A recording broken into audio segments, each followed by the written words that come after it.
Good afternoon, Bob. Oh, there you are. It was so dark I couldn't pick you out. Can you hear me? Yes, I can hear you very well. Okay.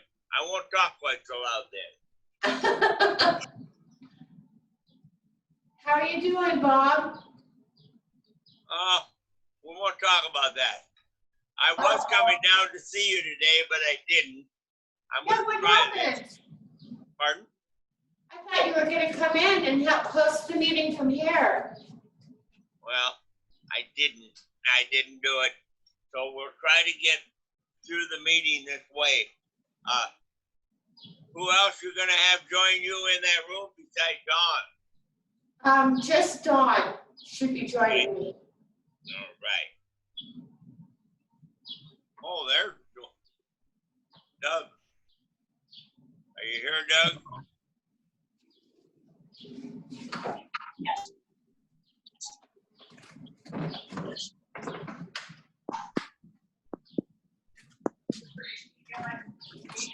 There you are. Say yes. Say yes. I'm here, Bob, if that's what you're asking. Yeah. I figured you'd answer me sooner or later. Oh, Michael's helping me set this up. I don't know what I'm doing. I like your camera angle. It's much more convenient than the one I have. There's a way of doing that. I don't know how. Oh, Don's gonna Be a have little louder, Michael.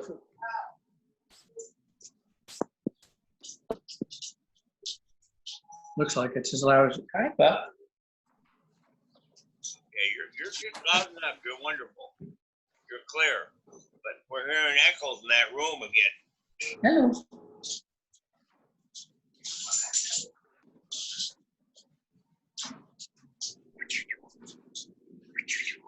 Oh, it's Doug. He doesn't care. I thought you were the wine people. It's What are Doug. you doing? What are you doing? What are you doing? Where? Oh, Who is that? This is Michael's dog. Oh my gosh. Buddy too? Cutie. Oh my camera shy. God. A little camera shy. He's pretty active too. We don't want to shut him out. You gotta try to scoot this way.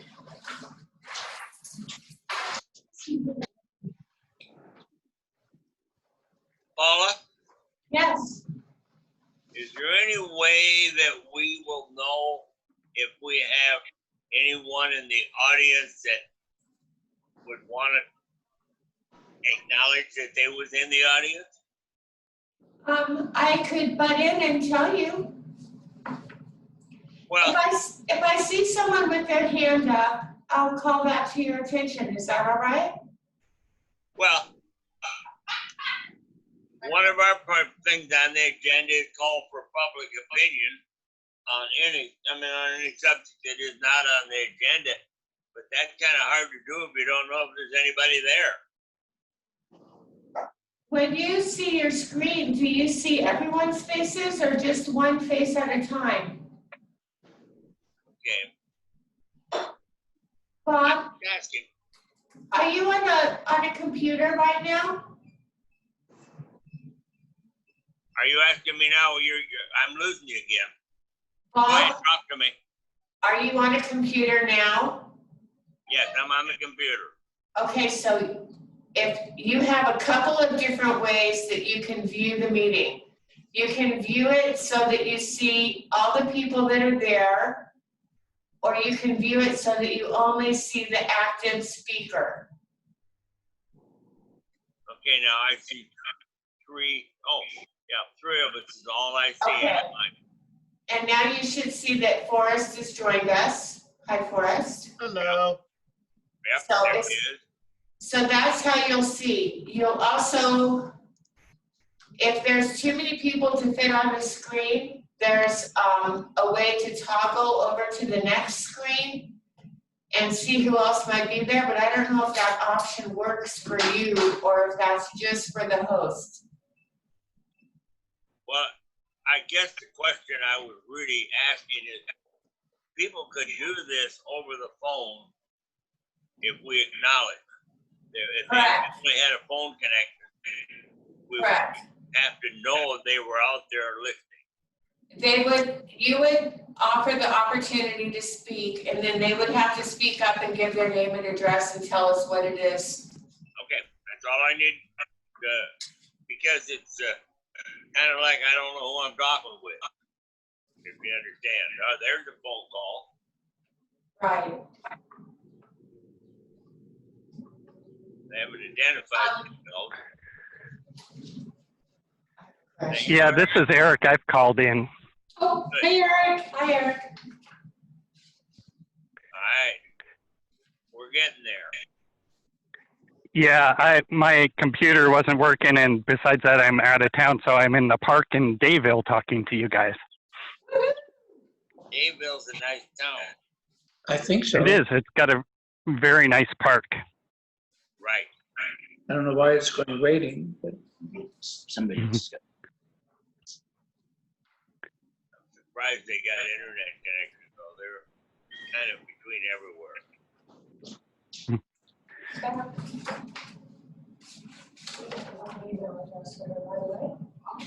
She got it. Eric, Yes. you're about 30 miles west of John Day, aren't you? I can't remember exactly the mileage. Yeah, I think it's about that far, 30 to 40, somewhere in there. And that's good that they got internet connection. Oh, well, I'm just using my cell phone. Okay. Because we don't have any cell coverage in the park or internet. All right. That's what I was asking, I guess. Okay, I understand. Yeah.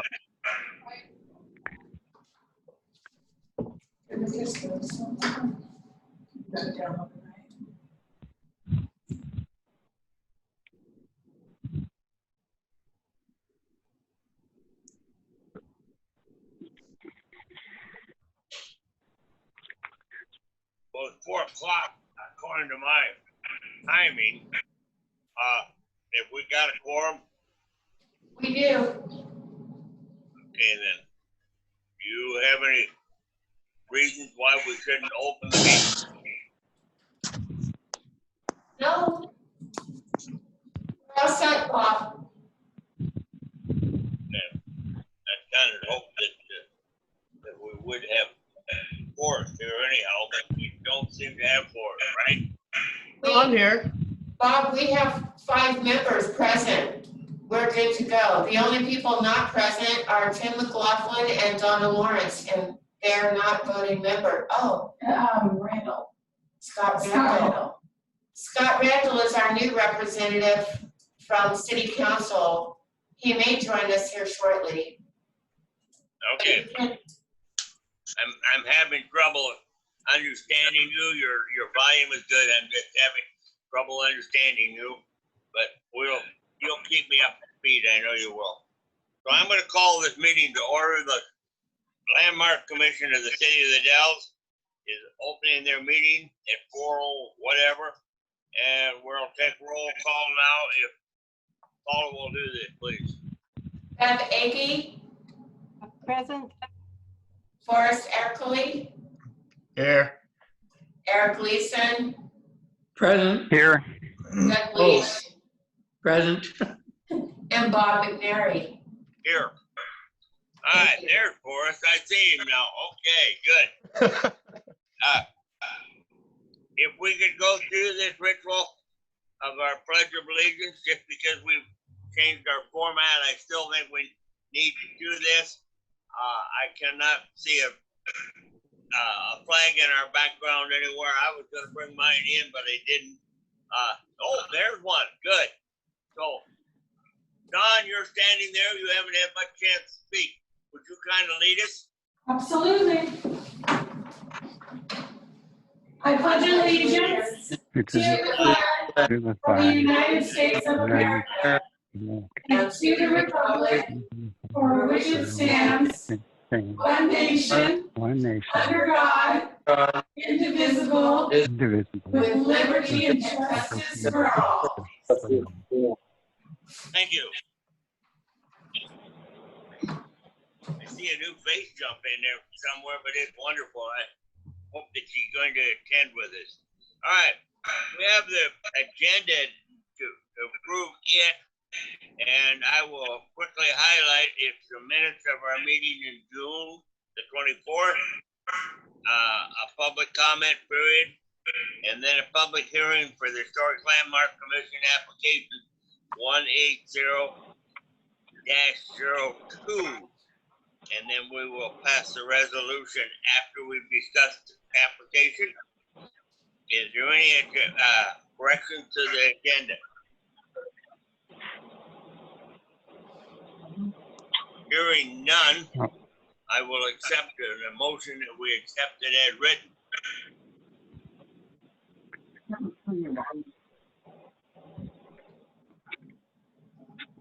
I'll move that we accept the agenda as presented. I second the motion. All in favor, say aye. Aye. Aye. Raise your hands. Forrest, don't use your thumb. Raise your hand. It doesn't record on the permanent record. Thank you. Okay, so we got the agenda approved. Now, do we have someone there that would like to make a public comment on anything that the Landmark Commission is involved in that does not appear on the agenda for this meeting? Excuse me, Chair McNary. We need to do the minutes. The next item is approval of the minutes. And I have a correction. The exhibit for comments made by the Civic Auditorium was not attached to the minutes. So I'd like to add that exhibit.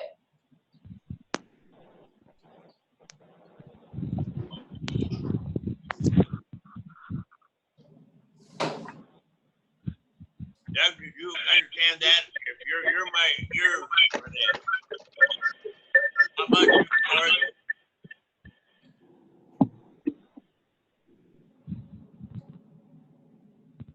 Did you understand what was proposed there, Doug?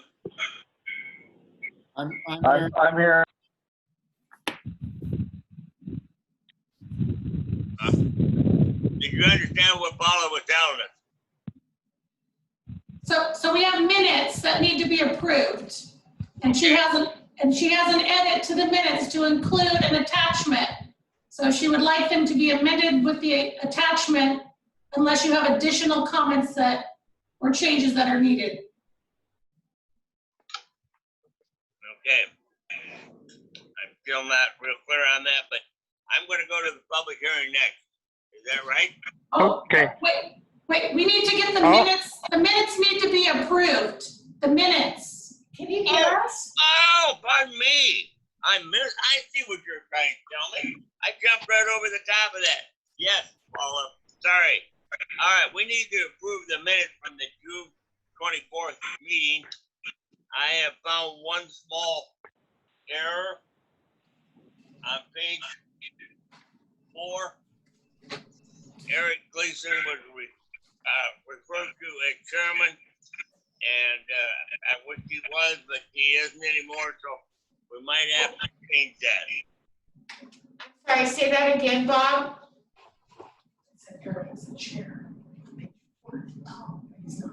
Oh, I'm sorry, Bob. I'll correct that. That's the only error I could find, Paul, and I had to do something. Okay, anybody else got any corrections? Would we like to make a motion to accept them as amended? I'll motion to I'll approve make- the minutes as amended.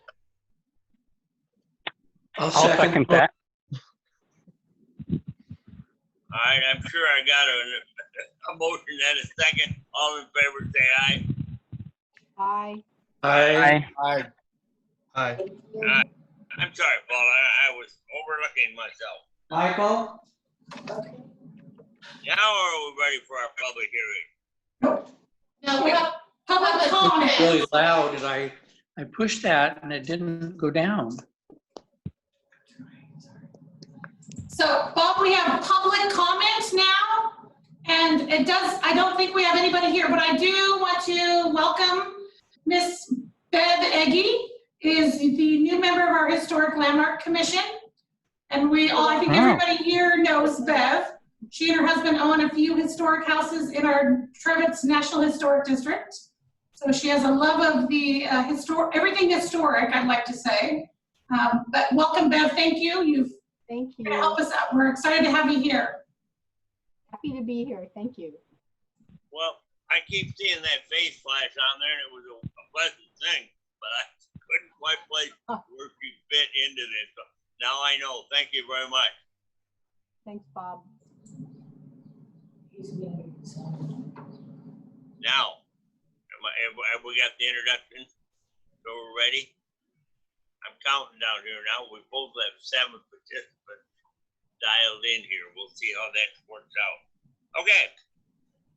This is time for the public.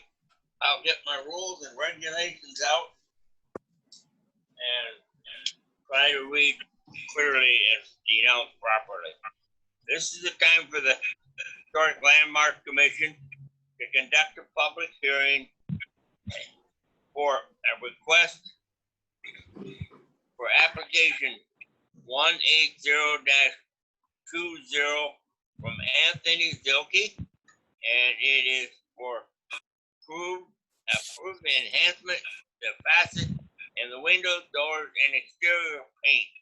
And we don't have an address for this, but I can say it's the old blue building, the model laundry, anything you want, but mine did not give us an address, but we all know where it is. It's on the corner of Washington and First Street. All right. I'm ready to read the agenda. Read the rules for this public hearing. A substantial criteria upon which the Historic Landmark Commission will base its decision in this manner are contained in the City Comprehensive Plan and the Land Use and Development Ordinance. A public hearing is required by law and certain rules apply. First and foremost, you must be recognized by the chair in order to speak and present testimony.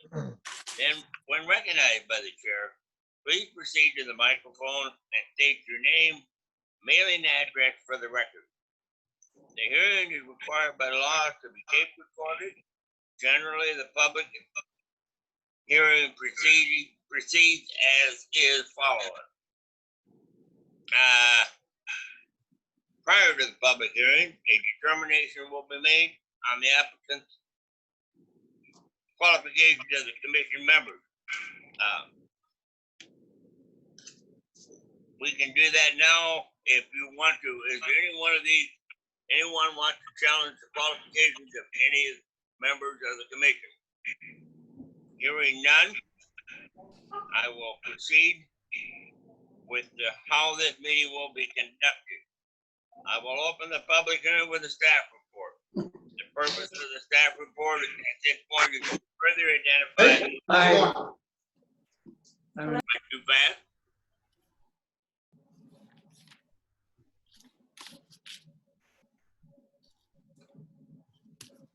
Keep going, Bob. Okay, well, I just looking at Doug there. It looks like I've lost him, and he's only up the street a couple blocks. I run up and help him. I think Michael's there to help him. We're good. The purpose of the staff report is to further identify the applicant's criteria of the case being considered and to provide background information about the case. After the staff report, we will hear some testimony from the proponents, those persons in favor of the application. Next, there will be testimony from the opponents, those not in favor of the application. Next, there will be testimony from anyone who wishes to offer testimony for or against or ask questions.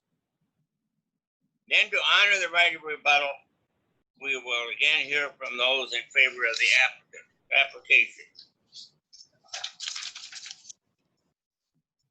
To speed the hearing, the commission members may ask questions of the persons as they testify.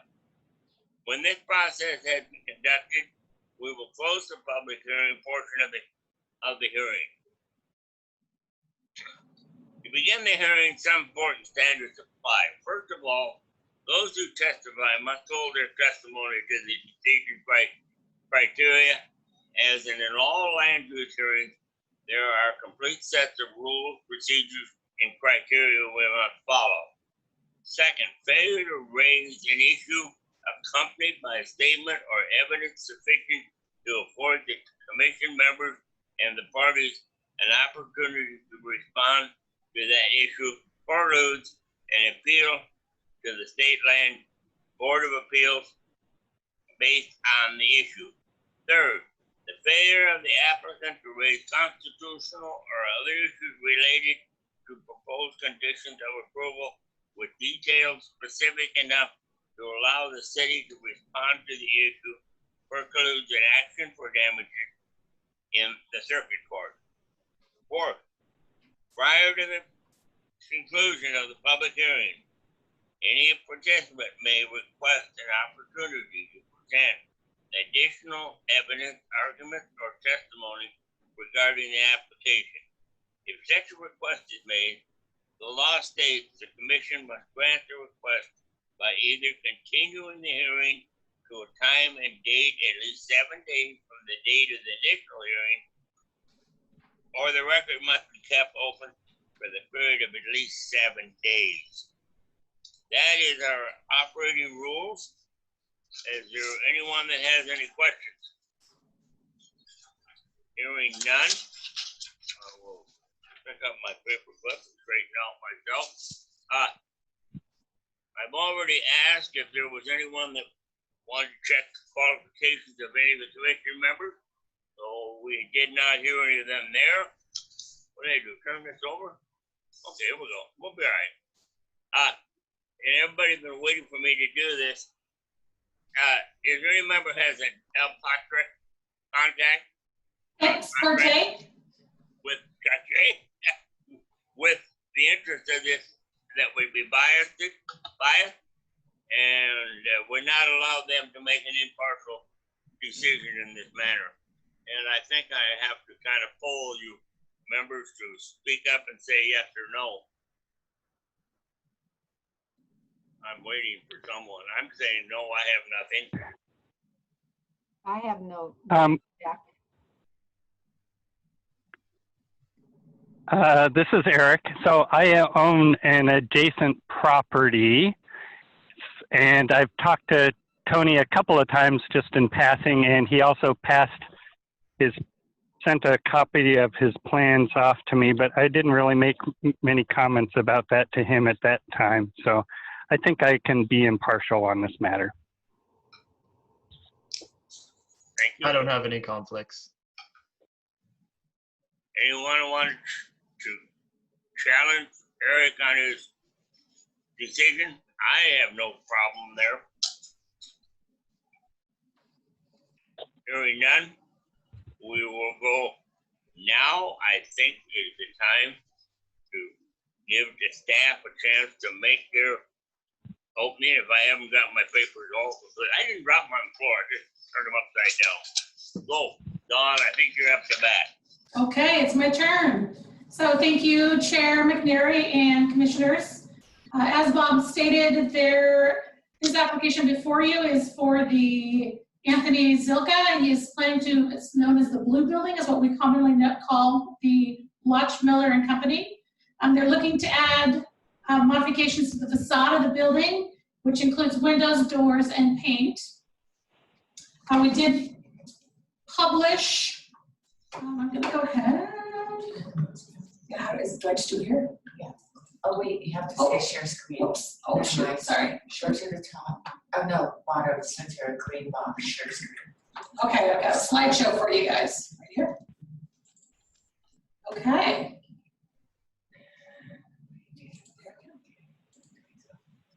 Oh, cool. Oh, does it? Okay. Alrighty. So I just want to make sure you all are seeing the, oh, that's right. Okay, there we go. Okay, so here we go. So the application number is 180-20 for Anthony Zilka, a public hearing of the historic Bloch Miller and Company. I went ahead and provided some historic photos that Eric had provided to me. Oh, actually, it was when the building was earmarked for demolition many years ago. So I've got some great photos when it was owned by the ZF Moody, or it was operated as ZF Moody. And then as Moda Laundry. So as you can see, I wanted to make sure to include these so you could see the ornate items that obviously are non-existent, or alterations have been removed. So any of the decorative detail is no longer on the building. And here's the end cap. So it kind of gives you a little bit more of a feeling as to, you know, the situation, or the way that the building was originally designed was be situated towards the, where the railroad is now and where I-84 is. It's great stuff. Great photos, Eric, thank you.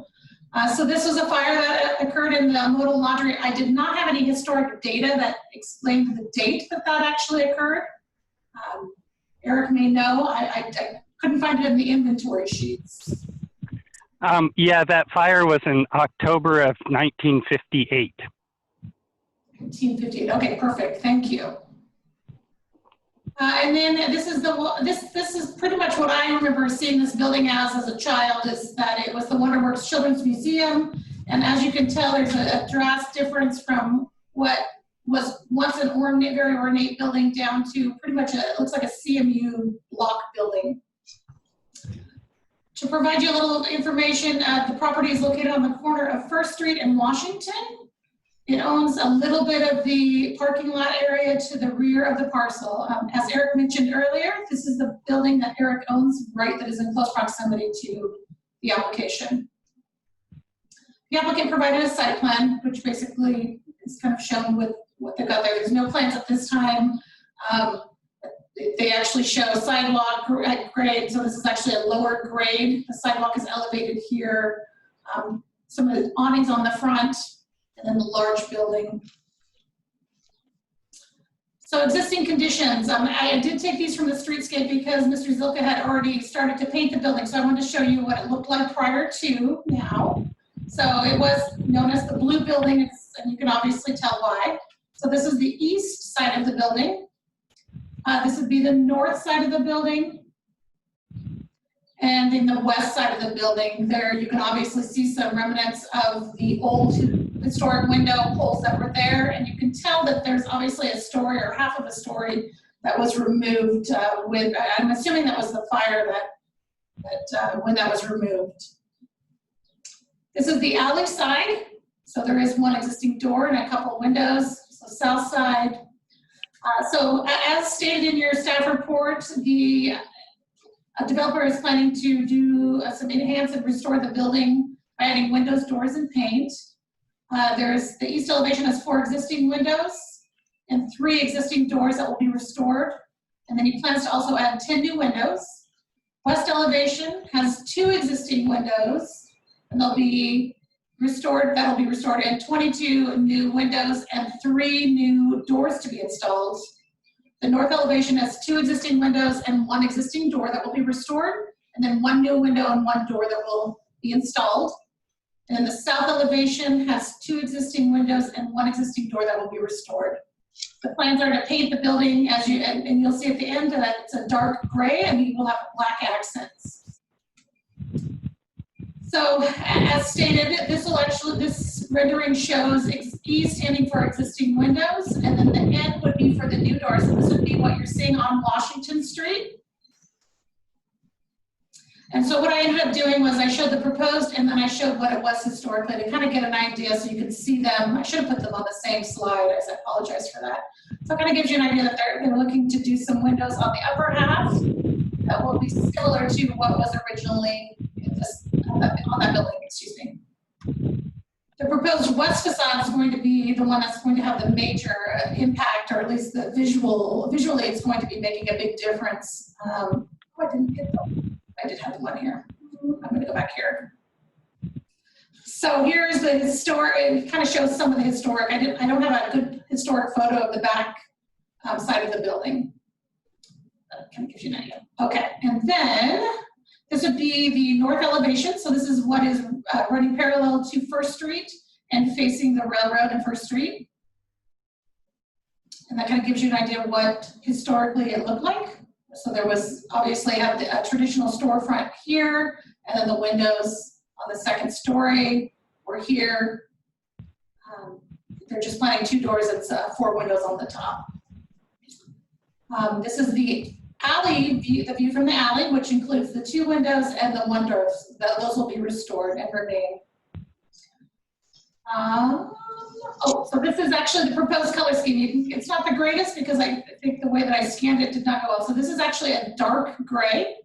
And then the accent colors he has is black, which actually it kind of fits well with the building. There's 2 existing awnings that will remain.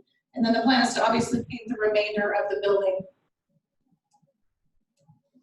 So with, in review, there was a couple things that I did not receive any details on the actual materials that were planned. And so I took an approach of following our historic design guidelines and then requiring those that were not provided as examples and or detailed that I went ahead and added as conditions of approval. So that's why you're seeing that I'm recommending approval of this exterior modifications to the historic building and stating that it would be greater compliance to our historic design guidelines. The restoration will complement and enhance the commercial street facade, and the proposed modifications will allow for continued use of the resource located in our commercial historic district. And I have recommended conditions of approval. I've got 15, which include basically stating that it'll be in substantial conformance. I'm talking about the use of wood windows being recommended. Obviously for the upper windows will be double hung. Recommendation for window bulkheads to be installed for all the new windows. Stating that use of reflective glass is prohibited. And then wherever possible, neutral color materials should be retained. And modification of the facade shall not alter the essential form and integrity of the historic property. And then utmost care should be taken during the construction and awning installation.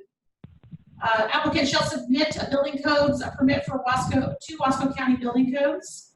Cleaning of the historic structure requires to be using the gentlest means possible, which means no chemicals or no harsh chemicals or sandblasting being allowed. Painting will be required to follow historic design guidelines and approved by staff. Deteriorating historical features shall be repaired rather than replaced.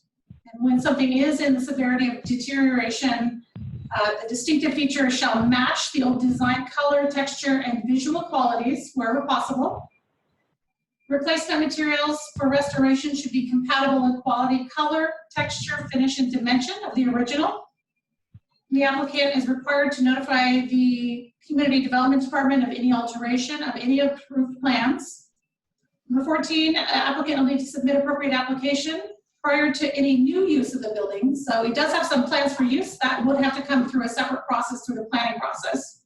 And then finally, in number 15, in the event that excavation is necessary, if it becomes necessary on the backside of the property, any archaeological resources or materials that are discovered during excavation will be required. But the applicant stop excavation and have the site professionally evaluated prior to any continued excavation. Do you have any questions of staff?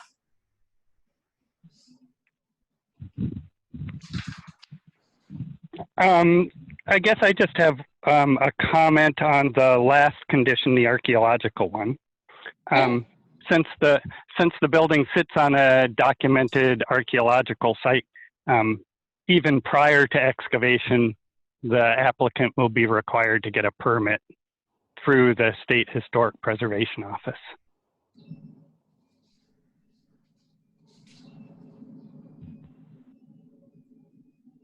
Any commission members have any further questions of Don, the staff, before we ask the applicant to present his? It looks like Doug has a question, but he's on mute. Sorry. Doug, you're muted. Uh-oh. Oh, There we go. It's rock and brick on the back side, on the west side of the building. What are they planning on? The rest of the building on the other three sides are painted. Were they going to paint the rock and the brick, or what were they going to do there? that I'm not sure. We do have Mr. Zilke here, so he can provide that information to us. You want me to would you like me to respond to that? I'm sorry. The rock and the brick. My video will not pop up. So you only have my voice. Okay, so Tony, hang on just a second. We'll go ahead and wait until Bob requests you to speak. So yes, in a little, so Tony will answer that question, Doug. Dawn, I have a question for you. On number 2, it states that the use of wood for windows is recommended. Was there any reason why doors weren't included on that recommendation? Because I know the doors were wood, the exterior doors were wood, at least according to this information that was given. Yeah, and I think I just went off of our design guidelines, and that's why I ended up not putting, let's see.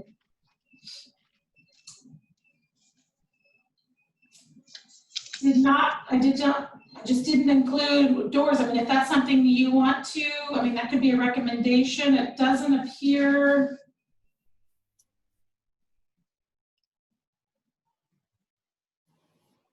We actually don't have that as a design guideline for doors. Okay. I was just curious why, doors weren't mentioned there, but that clears it. Thank you. Well, and just also to kind of let you know, Forrest, I know that with any type of modification to the building, a wooden door may not meet our current building codes for fire life safety, and that may be why it's not included. I'm not positive on that, but I have heard building codes comment, and they require a certain, like an aluminum door with glass, or if it's wood, it has to be a certain, I think it has to have it's an exterior door, so I think it's like a fiberglass or something with it. So that may be why we don't have that included as a detail. Thank you. Oh, Don, I'm asking a question. Oh, pardon me, somebody wants to talk on the phone. Eric? Not me. Okay. We are going to just add doors and windows to the north exterior and not replace anything that was historic there.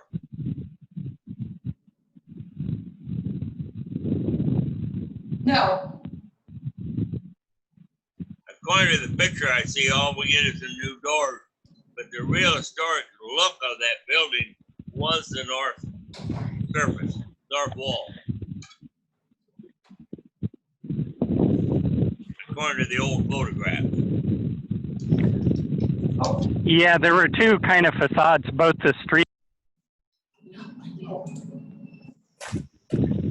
the Washington side and the First Street side were kind of the street facades of that building. There was a really nice wooden porch on the Washington side.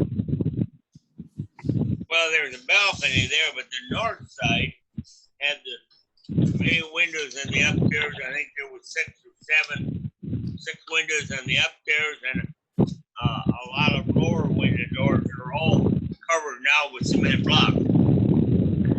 Yeah, I think that facade was at least the first story was largely a cast iron facade, and I think that's been completely replaced with the concrete block. I don't know whether it was structurally failed in the fire or whether they just chose to get rid of it when they remodeled after the fire. Okay, because that is the most historic part of that whole building was that particular face, the north side.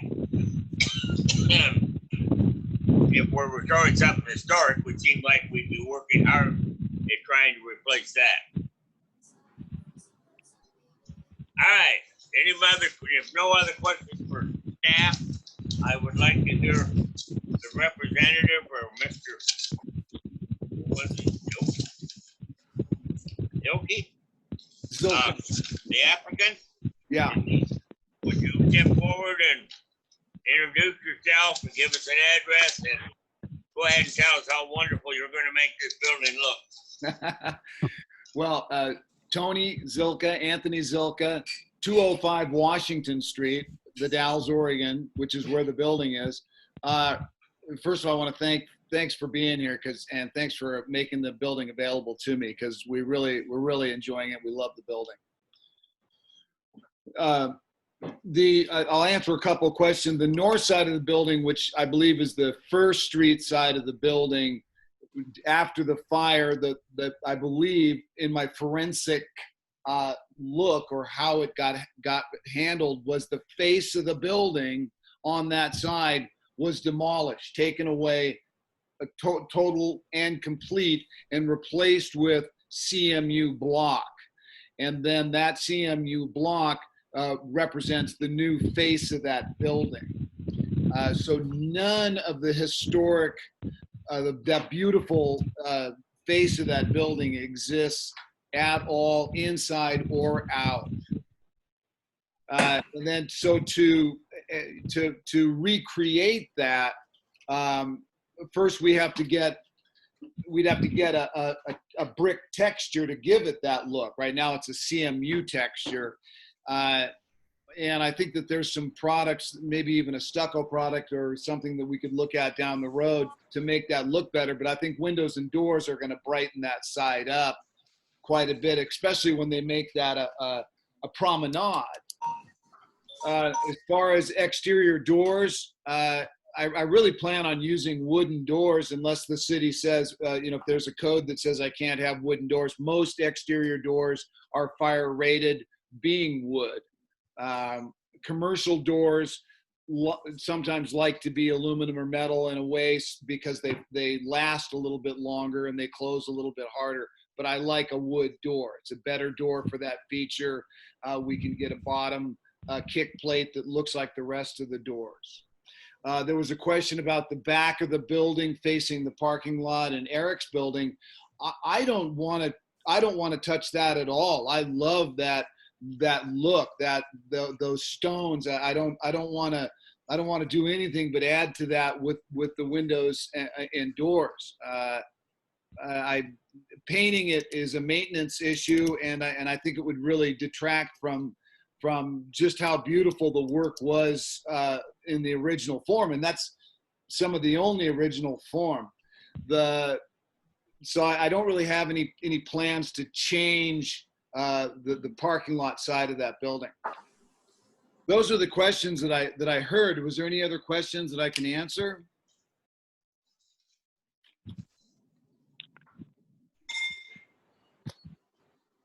This is Bob. This is Eric. So you've done a little bit of window replacement already. Is that correct? A couple of. Yeah, in the front. I'm assuming they're kind of temporary windows that you put in. Yeah, in the back we've got a couple of operable windows so we could do the demo on the inside, and those are white vinyl tilt turns, so they open up all the way, and we can access the inventory because we don't have any way to get to the back of the building. So we've got those windows so that we've done some demo on the inside.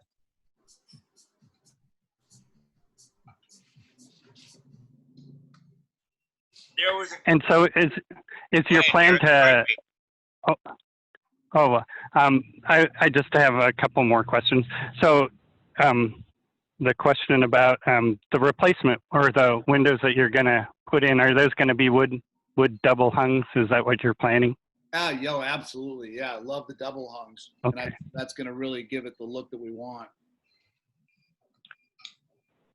And then I know you talked something about perhaps cutting into the asphalt in the parking lot area to allow those doorways to be below grade. Are you not going to do that now? Well, Eric, we kind of went over this with the archaeological situation back there. Makes it a little bit difficult to do that cost effectively.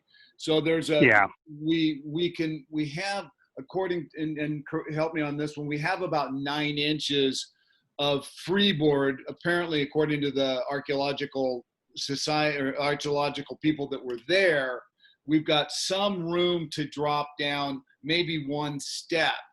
And then that may get me close enough so that if we just have one step, then we can enter the building.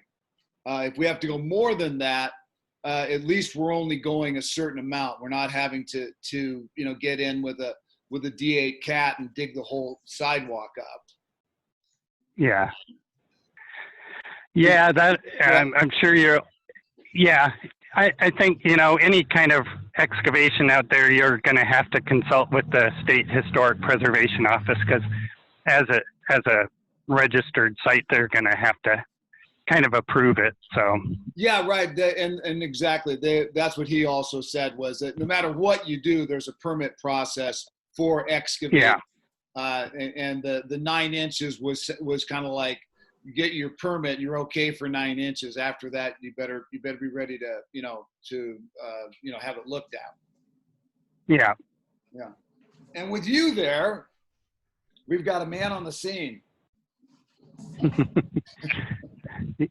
Yeah. Unfortunately, I'm not a defined professional by the State Historic Preservation Office, because I don't have a graduate degree, but I'll help in whatever way I can, however. You can go back to school and get your degree. Yeah, exactly. Okay. All right, now Eric, can I move on, or you've got more? That was all my questions. Thanks, Eric. Okay, this is Bob again. Hey, Bob. I'm looking at one of our recommendations. It was window bulkheads. And I'm trying to reconcile what a window bulkhead is going to look like today versus what was on that building originally. Do you want me to answer that question? Yeah, please do. Okay, so what was on that building prior to 1958, I think, is when this is all, when the fire changed the landscape of that building, and they took part of the building off up top, so it's about 6 feet lower than what it used to be, shorter in height, and they brought the roof, the second floor from the street level, the second floor, they brought that down about 4 feet. So the top of the old windows, you can see it, but it runs right through the floor. Now, what they had with the existing windows, the old windows, which is a Roman brick arch, they in a arc-like pattern, they set bricks in, and that gave it its support. We don't really have that option. You can't cut brick in a radius. You can't make that happen. So what they do now, and what's in that building right now, is rectangular cuts. They cut the opening, and then you insert a metal header in there that picks up the load. And that's usually a 1/4 or 3/8 inch thick steel metal that goes in on the header of the window. And that would be traditional for retrofitting a structure like that. Okay, that's what I don't build things. I kind of tear them down, but I don't build them. I was looking at the photographs, and they have kind of a real artistic look over the top of the window, whether that was a bulkhead or if it was just attached to the brick. But I didn't know how they attached it to the brick. Well, if we wanted to recreate that, the only way we could do it would be do like an ethos foam application, which would be a glue-on foam product or something like that that's adhered to the exterior of the building. Again, it would be impossible. The sad thing is that I wish I could get the old windows and expose those old windows, but they come up through if I got the top of the window would be at the bottom of the floor upstairs. And anytime anytime anybody's around, you're welcome to come into the building. I'd love to have you and show you around on the inside and show you what, if you haven't been inside it, what happened, because you can see some of the staircases and the burn. It's virtually, they virtually emptied the building. I mean, it must have been just a hollow box that they rebuilt at some time. Eric, is that what you see? Yeah, I think so. I mean, it seems like all that's really left is about, what, 2/3 of the old building envelope or something like that. I didn't know whether, do you know whether any of that, the posts and stuff in the basement look like they survived? I don't remember spending time in the basement. The basement, the best I can figure, the basement and the floor framing are the original construction. And when you go in the basement, you can see the old windows that used to face out on the street before the rail line came in, and it's cemented in arched windows, and you can see those in the basement. But you can't see them on the outside because they're covered. They're below. Yeah. Yeah, so that building, I think, dates to about the time of the Getchell or the Waldron Drug Building that's across the tracks. It might even be a little older. I'm not really sure on that. But when they talk about the opening up of the new Waldron Drug Store building, they talk about it being across the street from your building. Yeah. So it was definitely there by the time that the Waldron opened up. Right. And at that point, I think it was just a stone building, 1 story high, that went about 2/3 of the way back on the block. And then at some point, they expanded it back to the alley, all the way back to the alley. And then probably sometime after they raised the grade in 1882 is when they put all of that brick on the top. Oh, okay. Yeah. So real quickly about the parking lot and excavating, I'm really passionate about getting access to the parking lot, because one of the things that I really want is I want that building's basement level to be exposed to the outside. It's a piece of Dalles history that you really can get the feel for the building. And so I want to get those doors into the basement and windows into the basement, and so people can enjoy that. Whether we can get it to be a hostel, we talked about getting it to be a bike hostel. I love the thought of people riding up on that, on that flat ground and being able to enter the building from the alley. Eric, you Yeah. is the best historian.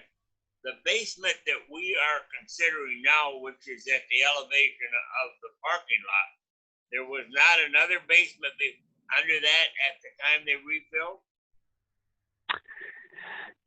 I haven't seen any evidence that there was like a sub basement in there, but Tony can correct me if I'm wrong. As far as I know, there's a concrete slab floor for that what's now the basement, but which was once the first floor.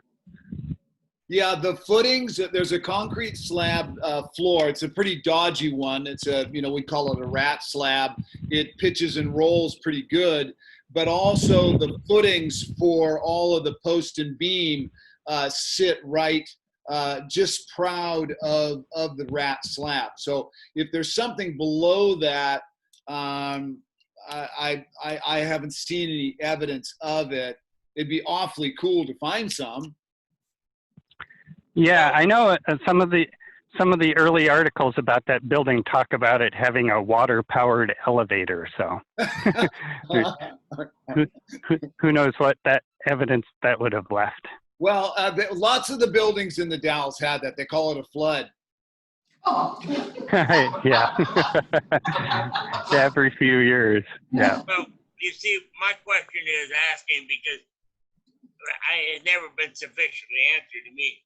Is the recreation, whether there was another sub basement there or not, and that was, I'm wondering if that would, be carried across the alley the same attitude. So I don't know, but I just thought it'd be interesting to know if maybe there was another basement under there. Yeah, and the recreation is a slight bit west. That would be west of my building. We're right behind the theater, but we will be excavating the floor in there, and I would cherish the opportunity to discover something in the basement of that place other than what's already there. You might want to talk to the state office about that too, because I'm not exactly sure where the site boundary is, whether that building's included within the site boundary or just if it kind of goes around the outsides. So Oh, okay. any kind of subsurface excavation's got to be permitted if it's within the site boundary. Oh, thanks, Eric. But that would be interesting to see. I know my building also has a concrete slab, so it's a little hard to tell what those basement floors were originally. I assume they were just kind of dirt floors, but I don't really know. Yeah, it would seem like they would have been dirt, and then because they really didn't have that much concrete back then. Yeah, and that parking lot level, the kind of the existing parking lot level is anywhere between 3 to 6 feet above what the grade was when that building was built, as far as I can tell. There was a little bit of fill that took place there after that 1879 fire that burned down all the block except for your building there.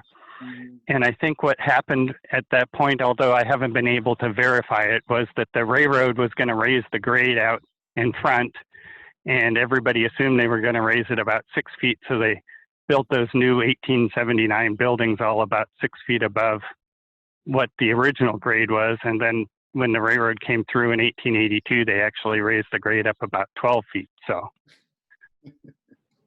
I think that parking lot's at about the 1879 grade. It might have been raised a little bit when they demolished the buildings and turned it into a parking lot, because I think they just kind of knocked whatever buildings were left and kind of smoothed it out and then paved over the top of it. Oh, so that's okay. And so there we probably gained some ground on that, or they brought the ground up. Yeah. Yeah. Okay.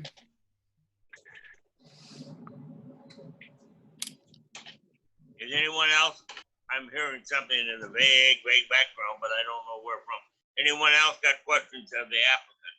I have a question, and I don't know if it's even appropriate because I'm so brand new here. But when I was reading it, says that Tony it says he's the applicant, but the owner is the Urban Renewal. I was wondering, is he buying this property or leasing the property, or is that none of our business? We just Well, I purchased the property about a year ago, and Okay. I don't know, I'll just speak freely, that I have a 3-year balloon payment due. In 2 years, I have a balloon payment due on the balance of the building. Okay, because I'm just curious if we went through all the guidelines and then you didn't, it's good to know you're committed, you're buying it. That's what I was. Yeah, I put a sizable down, and then I have payments for 2 more years. The goal there would be to get it to a place where I can finance it, and get a bank involved with my dream, and get this going in the direction that we want to see it going. That sounds awesome. That's what I was just wondering about the commitment in the long term. It sounds good to me. Thanks. Welcome to the Dells. Yeah, and I'm serious about, please, stop by anytime. I'm there. Tony, do you live there? No, I don't live there, but I'm there quite a bit. Occasionally I have an office and a kitchen and stuff, but I don't actually live there yet. If I can get this through, then I can open up the upstairs. I can get I can get some temporary lodging in place, and it'll be pretty fun. Okay, thanks. Thank you.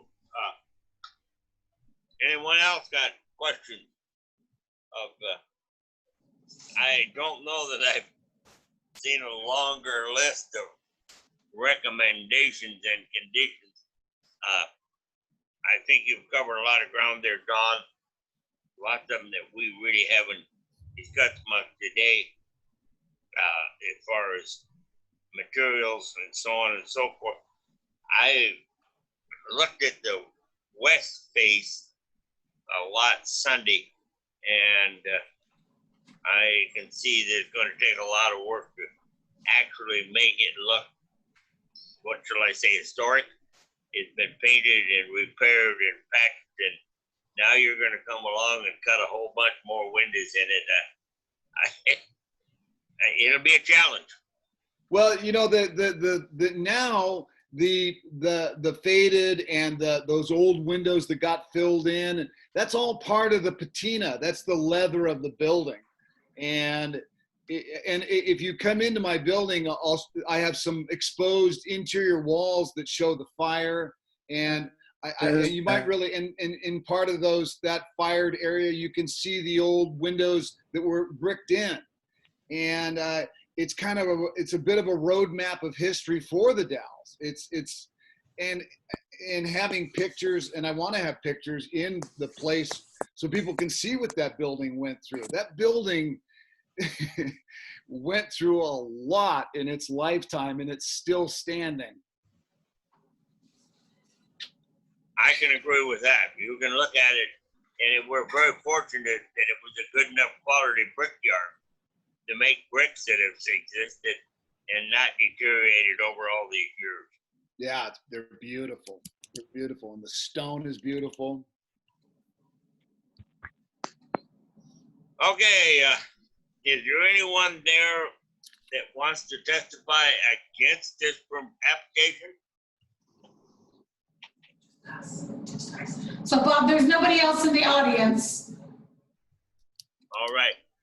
Did we receive anything via? We did not. Because I understand nowadays that's going to be as essential as actually in present. So, hearing no opposition and seeing no reason unless one of the staff or one of the commissions asking our applicant to testify anymore. If there are any other questions you want to ask him, otherwise I'm going to close the public hearing by banging on my head.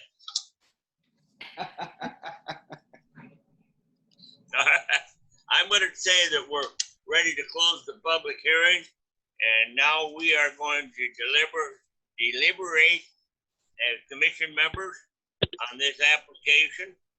We will reserve the right to question staff, and if we have to, we'll open it back to the public to get the applicant to answer questions. So fire away at it. I've talked as long as I can.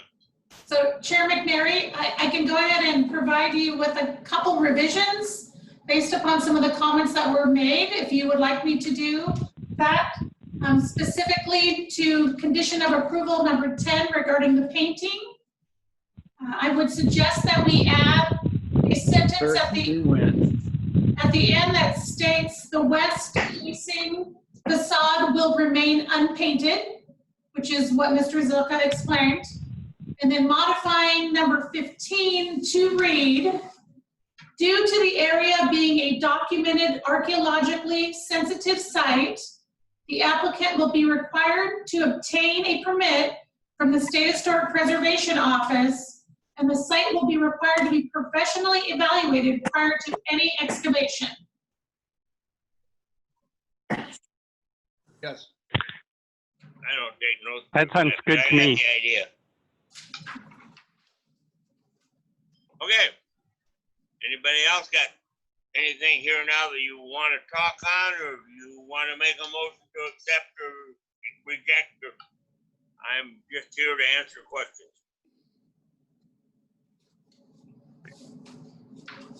Oh, it's quiet. Eric, I can Well, comment. You're hearing me well. Yep, I am hearing you well, and I'd like to just commend Tony on taking on that project. You know, when I look at that building, I kind of see what it looked like before the 1958 fire and kind of mourn the loss of that. But I realized that, you know, to restore it to any of that kind of condition would be really cost prohibitive. And I think what he's doing is going to kind of be in the spirit of the building as kind of a continuation and you know, maintaining it for future generations. So I'm all supportive.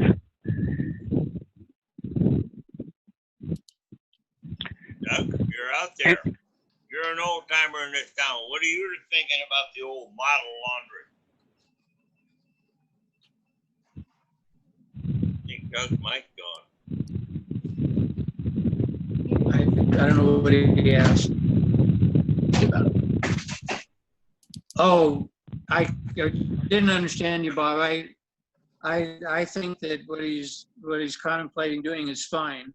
As Eric said, you can't go back to the beauty that it had before. So, and I appreciate the fact that he was going to keep that west wall and the rock and the brick. And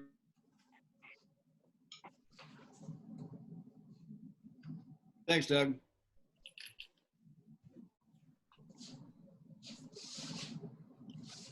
Okay, what about Forrest? You've got a comment here, Forrest. I'd like to have somebody make a motion.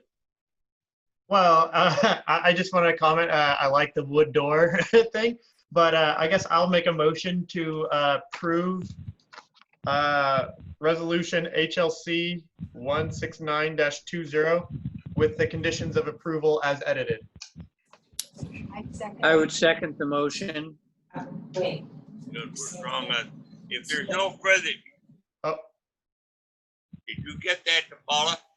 No, I think we have to move on the application before the resolution, Bob. Sorry, Eric, Forrest. Good effort. I'm lost. So we'll have a motion for a historic landmarks review number 180-20. I'll make that motion that we approve the Historic Commission application 180-20 from Anthony Zilka with the amended conditions.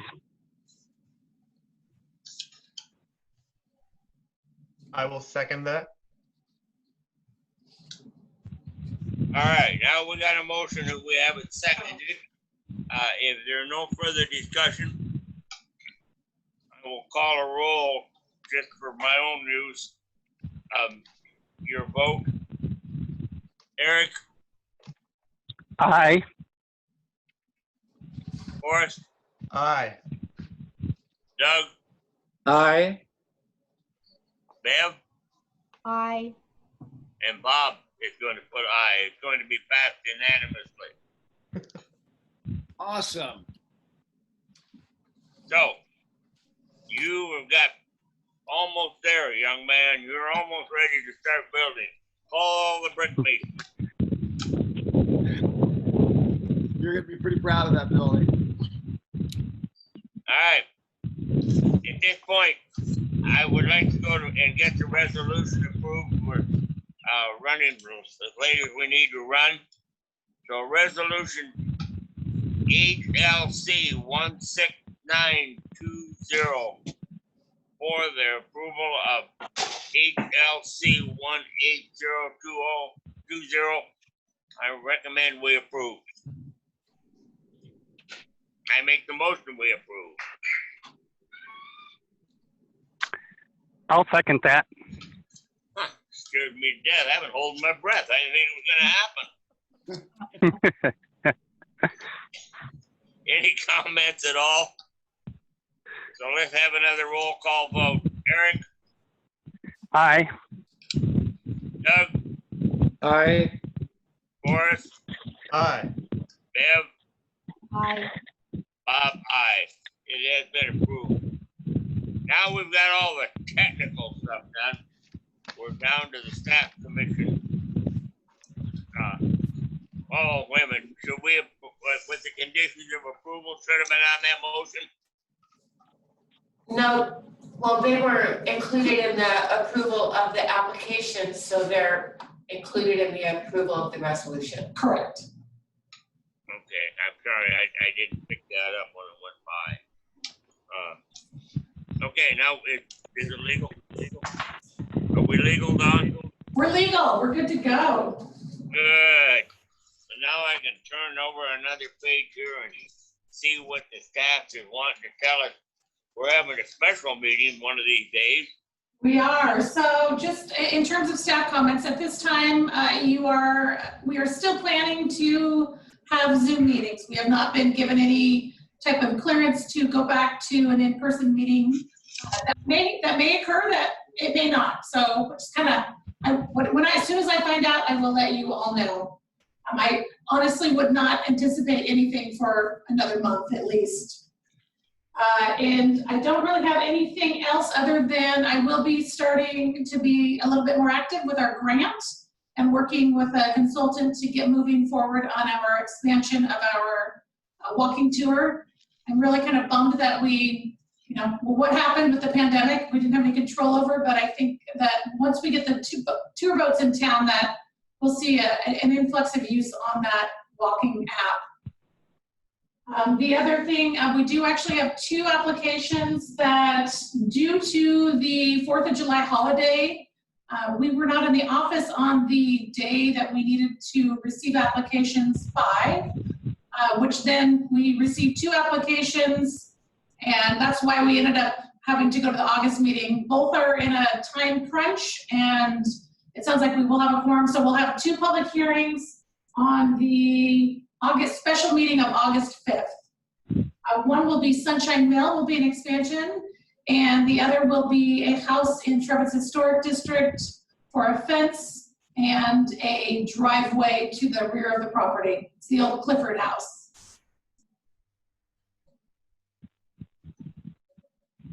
Don, thanks for putting this together. Thanks, Tony. I'm excited to see the building. Okay, I'm signing out. Bye-bye. Bye. Bye. Don, Yes. Yes. our special meeting on the 5th, it'll be a regular time? Correct. Thank you.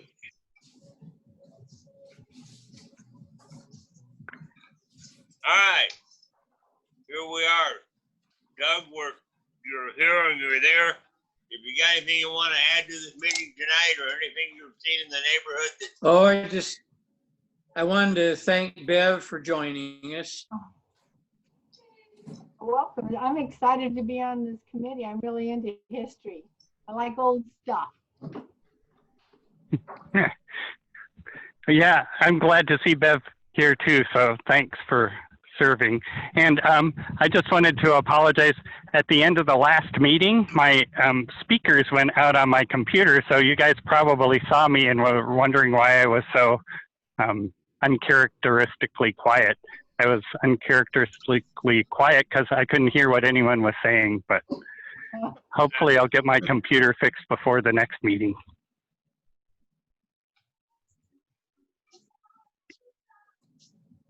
Thank you, Eric.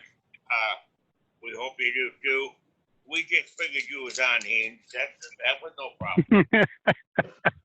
Yeah. Bev, I think you talk to your supplier and see if he can get you a single bill at Billy.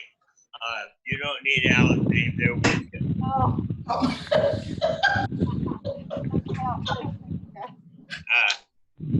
And I'm glad to have you aboard too.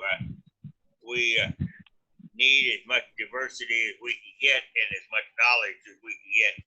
And you've already showed it previously that you're quite knowledgeable about what's going on in this community.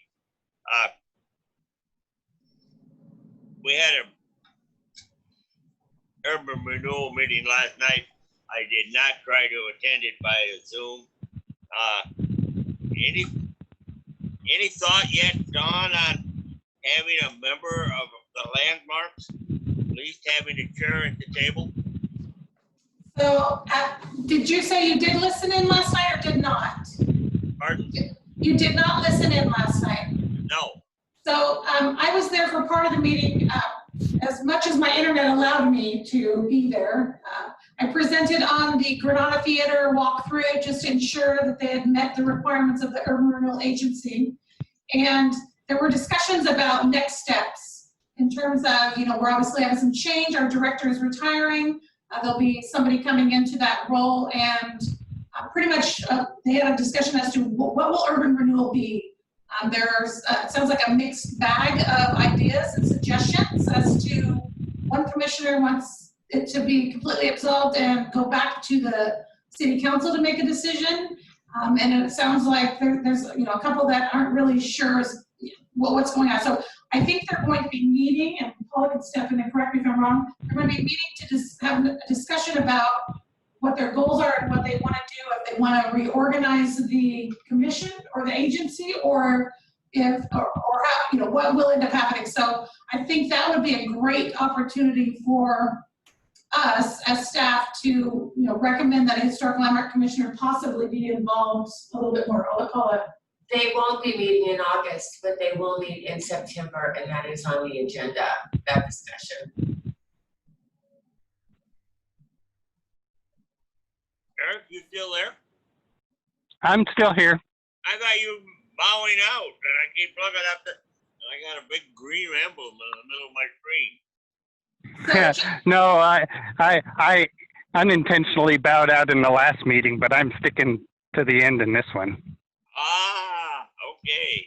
So Bob, I didn't really get it. Bob and I've had conversations about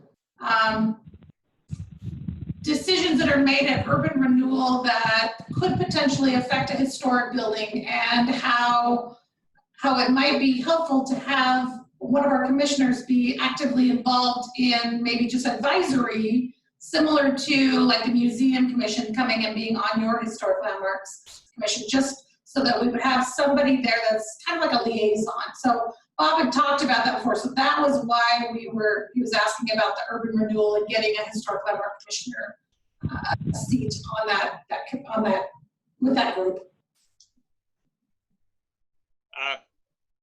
Is anyone else got anything they want to offer here, or can we think about adjournment?